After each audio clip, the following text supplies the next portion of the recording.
Assalamualaikum warahmatullahi wabarakatuh. Halo anak-anak, apa kabar kalian? Hari ini kita akan belajar tentang bentuk aljabar. Kalian pernah dengar nggak bentuk aljabar? Atau kata aljabar deh. Kalau belum pernah dengar, kita belajar bareng-bareng ya. Nah, capaian materi pada pembelajaran kita hari ini, yang pertama kita akan belajar tentang mengenal bentuk aljabar. Yang kedua, memahami penjumlahan dan pengurangan bentuk aljabar. Serta yang ketiga, menyelesaikan permasalahan yang bentuk aljabar. Nah, tujuan pembelajarannya apa sih yang akan kita pelajari hari ini? Yaitu siswa dapat menuliskan bentuk aljabar dari permasalahan yang diberikan, seperti pengertian variabel, koefisien, konstanta, suku, dan suku sejenis. Lalu yang selanjutnya, siswa dapat menyelesaikan operasi penjumlahan dan pengurangan bentuk aljabar. Terus apa sih Bu manfaat dari belajar aljabar di kehidupan kita sehari-hari? Nah, manfaatnya ini ya. Yang pertama ini. Yang pertama yaitu nih. Kalian lihat kan orang jual beli di sini? Nah, di sini diperlihatkan ada orang belanja di pasar membeli kebutuhan pokok. Nah, jadi manfaat mempelajari aljabar itu salah satunya dengan memanajemen keuangan. Contohnya seperti orang jual beli ini, jual beli di pasar. Jadi seumpama nih, ibu mau belanja ke pasar membeli bahan-bahan pokok kayak beras, telur, gula, dan sebagainya. Nah, ibu membawa uang 50.000. Dengan 50.000 itu, ibu dapat membeli apa aja ya? Seumpama nih, harga beras 1 kilo 10.000, harga telur sekilo 16.000, terus harga gula sekilo seumpama 15.000 gitu. Jadi bisa membeli berapa ya kira-kira dengan uang 50.000 itu? Kemungkinan bisa membeli 2 kilo beras, 3 kilo telur, atau membeli 5 kilo telur, 1 kilo beras, 1 kilo gula, dan sebagainya. Pokoknya uangnya jumlahnya itu tidak melebihi dari 50.000. Kalau contoh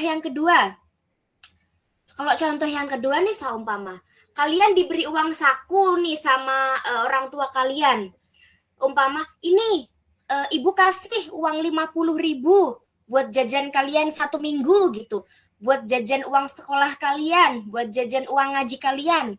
Pokoknya 50.000 itu cukup dalam seminggu, seumpama begitu. Jadi kita bisa menghandle.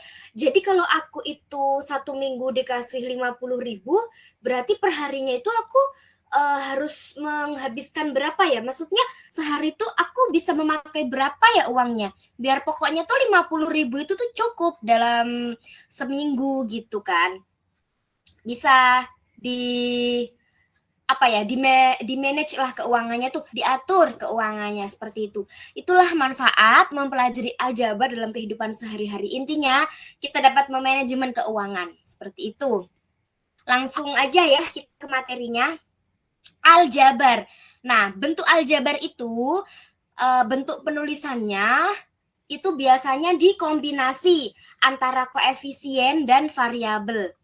Kita langsung ke contoh ya. Perhatikan buku paket matematika di halaman 199. Nah, contohnya, misalkan X menyatakan banyaknya bola pada satu kotak. Ini ya kotaknya ya. Seumpama di satu kotak itu dimasukin bola-bola kan. Nah, itu dimisalkan X. Sedangkan di situ ada 3 kotak tuh. Kalau kotaknya dimasukin bola, dimisalkan X. Berarti kalau ada 3 kotak, yang dimasukin bola sama dengan 3X. Kotak yang dimasukin bola itu sama dengan X, maka kalau ada 3 kotak yang dimasukin bola sama dengan 3X. Seperti itu. Lalu kalau Y, misalkan Y itu menyatakan banyaknya bola dalam satu tabung.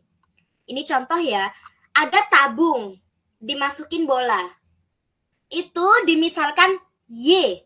Nah, tabungnya ada berapa? tabungnya ada 4. Jadi ada 4Y, seperti itu ya.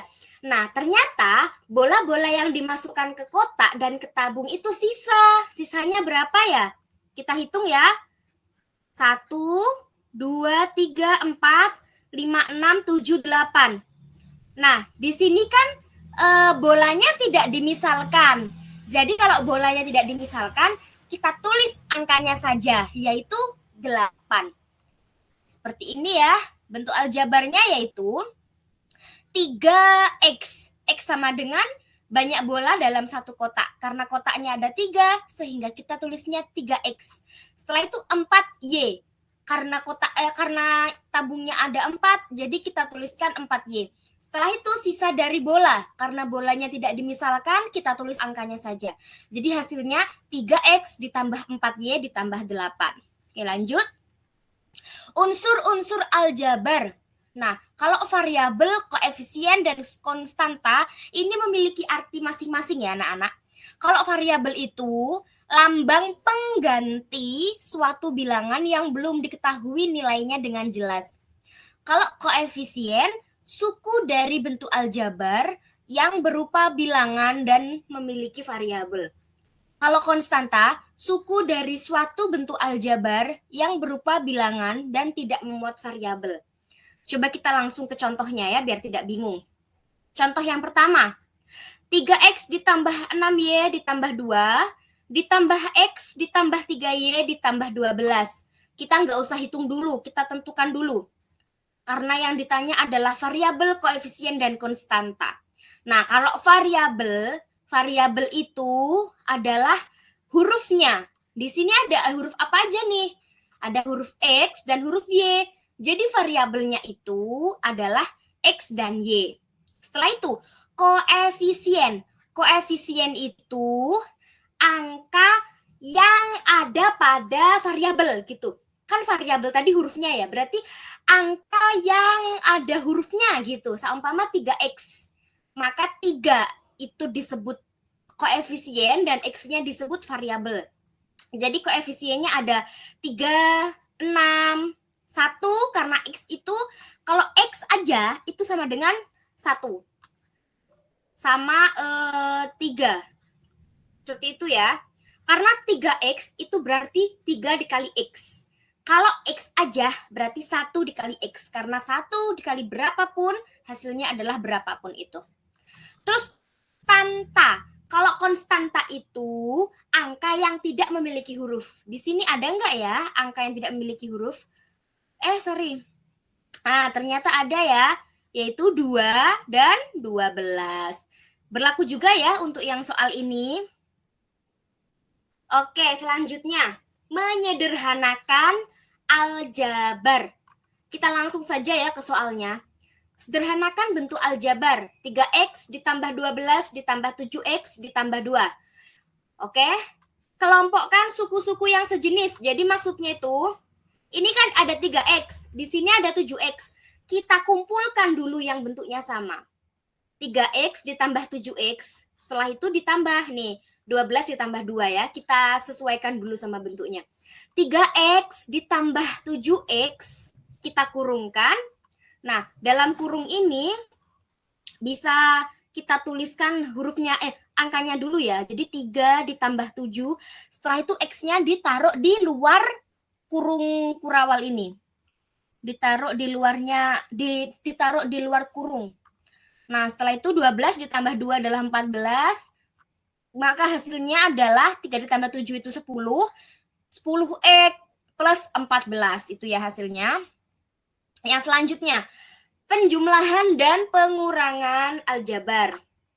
Tadi kan penjumlahan aja ya. Sekarang penjumlahan dikombinasikan dengan pengurangan.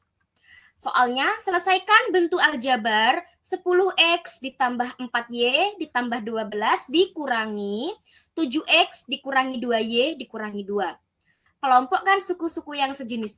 Nah, di sini ada yang unik nih. Jadi, variabelnya tuh X sama Y. Tadi kan variabelnya X aja ya. Tadi kan 3X ditambah 7X. Nah, sekarang ada 10X, ada 4Y, ada 7X, dan ada 2Y. Kita kelompokkan masing-masing, kita kumpulkan nih X-nya dulu.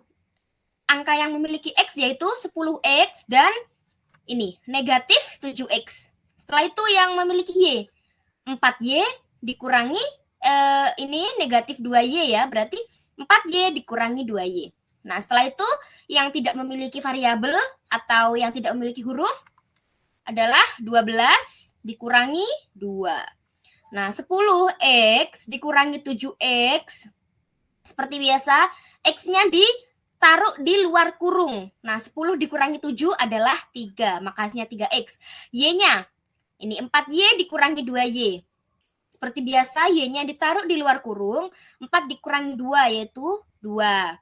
Setelah itu 12 dikurangi 2, yaitu 10 ya. Maka hasilnya 3X plus 2Y plus 10. Seperti itu. Nah, sudah selesai anak-anak. Ini latihan soalnya. Kalian bisa mengerjakan disambil lah biar sedikit paham materi ini ya. Biar lebih memahami materi ini. Terima kasih atas perhatiannya anak-anakku. Semoga ilmunya bermanfaat. Jangan lupa belajar yang semangat. Ibu tutup ya.